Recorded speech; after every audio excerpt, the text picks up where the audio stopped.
Сәлем барлықтарыңызға.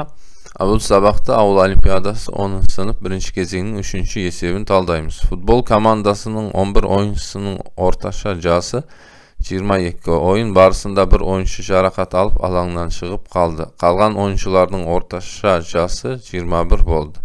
Жарақат алған ойыншының жасы нешеде? Сонда 20 орташа жасты 11-ге көбейтіп жіберсек, ойыншылардың жастарының қосындысы келіп шығады. Солардың ішінен қандай да бір ойыншы шығып кетті, оның жасын азайтып жіберек. Сонда қалған ойыншылар 10 ойыншы қалды, олардың орташа жасы 21 болды. Барлығының жасы сонда 10 көбейту 21 болады екен. Мына жерден x табамыз енді. 210 азайту 220 242 минус x тең минус 32. X тең 32. Жарақат алған ойыншы 32 жаста екен. Сонымен мына есеп шықты. Сау болыңыздар.